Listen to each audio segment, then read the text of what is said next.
Welcome to Meditating with John Vervaeke.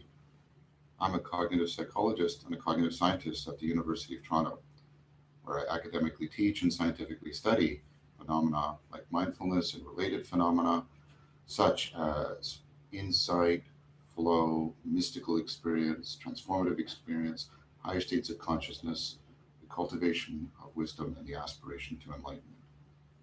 I've been practicing Vipassana meditation, metta contemplation, Tai Chi Chuan, and Qigong for over 29 years and teaching them professionally for close to 20 years. If you're joining for the first time, welcome. You should know that this is a course and the introductory course is now complete. I suggest what you do is go to the description, the notes for this video, and then there you'll find links to the previous lessons. Do the first lesson, and then you can keep participating with us every day, but every perhaps Saturday or Sunday, do another one of the lessons. So start immediately with lesson 1, so you get basics, so you can participate, and then work your way on a weekly basis through the lessons, and you'll catch up with us.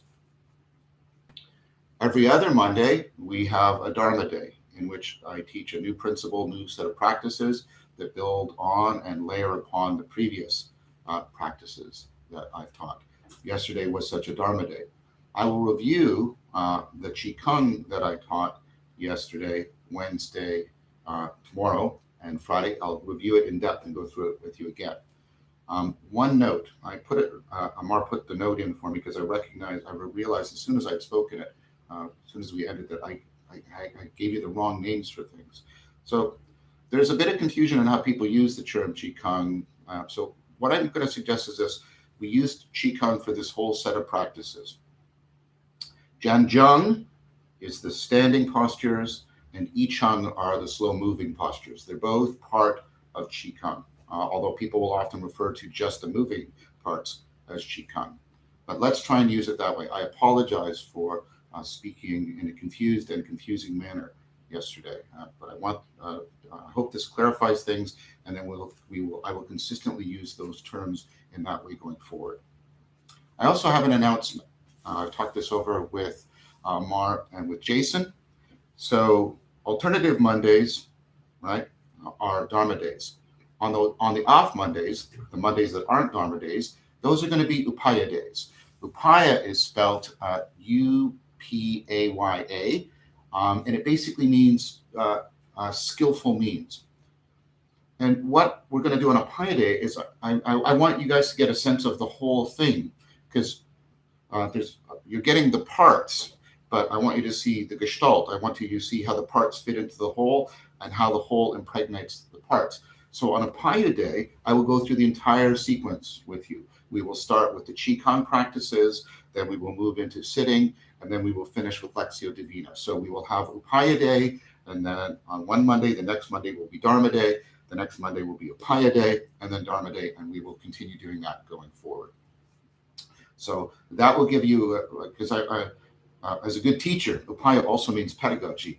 As a good teacher, I know it's important to both zoom in for the parts and zoom out for the whole, and give people both of those levels of teaching, because that way they will internalize it and develop it much more deeply.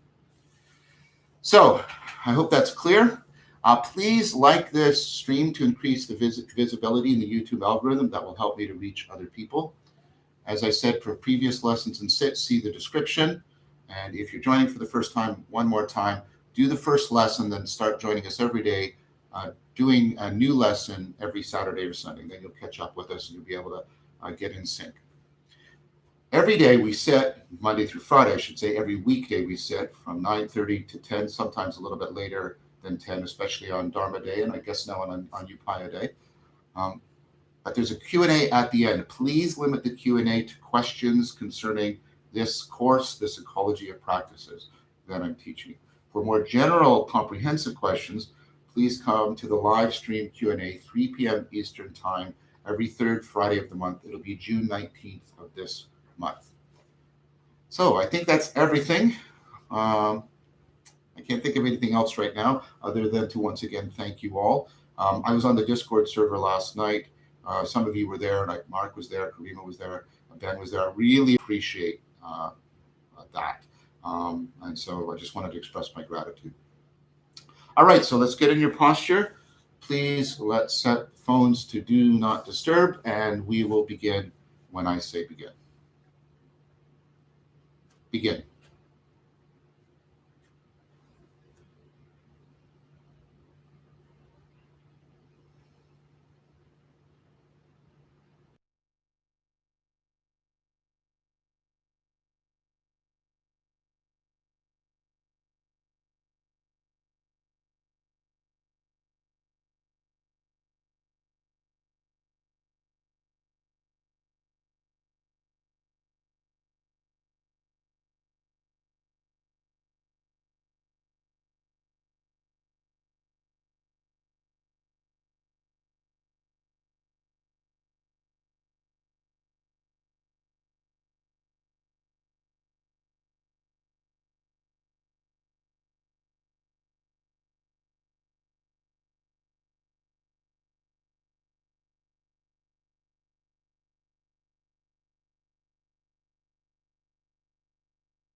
Slowly begin to come out of your practice, trying as best you can to integrate what you cultivated in your practice with your everyday consciousness and cognition, perhaps by reciting the 5 promises to yourself.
All right, we have time for a couple of questions.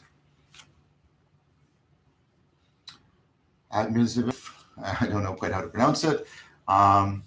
In prajna, is it appropriate to think of the expanding metta outward as seeking contact with the immanence of the one, and vipassana as seeking contact with the transcendence of the one? It's interesting. I could see it going both ways. So metta is definitely opening us up.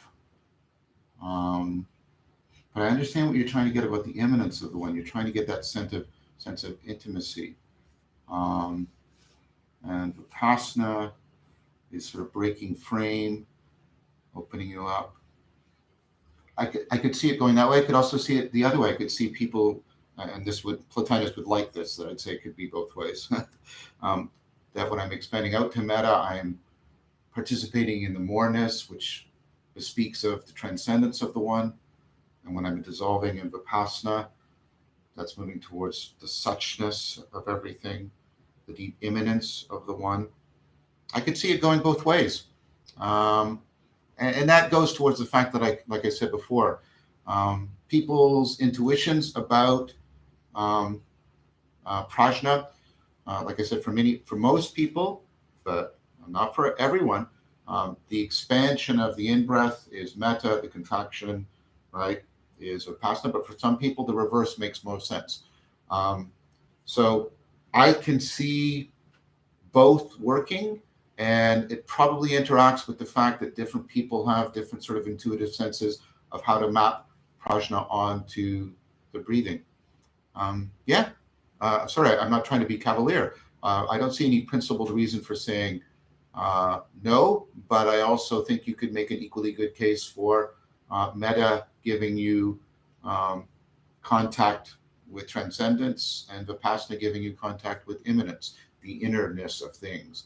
And metta is the outwardness of things, the transcendence. So I don't know if that's a particularly helpful answer, but that's, I think it's the best answer I can give, the most honest answer I can give, which I think matters. So this is a Tuesday, so we don't have as much time. I'm happy for the question. Remember, tomorrow I will go through it all again, an extensive review of all the Qigong, both the standing Zhen Zheng and the moving each one. Also remember the Monday that we're coming up to. The next calendar Monday will be our first Upaya Day, in which I will do the entire sequence of practices with you, the Qigong, the sitting, and the Lectio Divina. I want to thank you all for joining.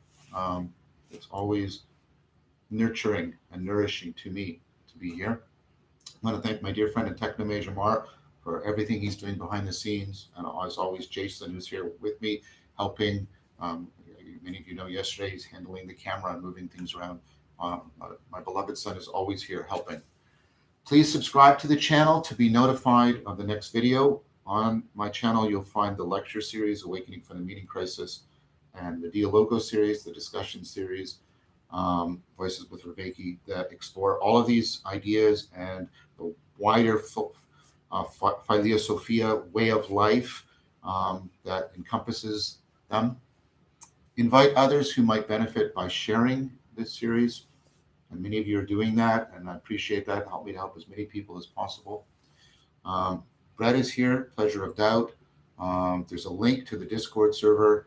There's a group of people there who are doing this practice, and then they do Lectio afterwards, and they're exploring how to integrate Lectio with Dialogos and with the mindfulness practice. I had the great pleasure of being there last night, 6 o'clock Eastern Time, for every other week, same Mondays as I do Dharma Day. I go on Discord server. I guess it's a multiple D day. And I go on Discord server and have a Q&A, and I just had an amazing time last night. The questions are so thoughtful and thought-provoking and reflective both of a commitment to thought and a commitment in practice that I want to honor. So please, if you can, go to the Discord server right after this, and you can meet that community, meet the people who are practicing. It's a great benefit. We are doing this every weekday morning, 9:30 Eastern Time. Please remember, continuity of practice is more important than quantity. There is no enemy worse than your own mind and body. There is no friend, no ally, no true companion on the path better than your own mind and body. Be lamps unto yourself. I'll see you all tomorrow. Take good care, everyone.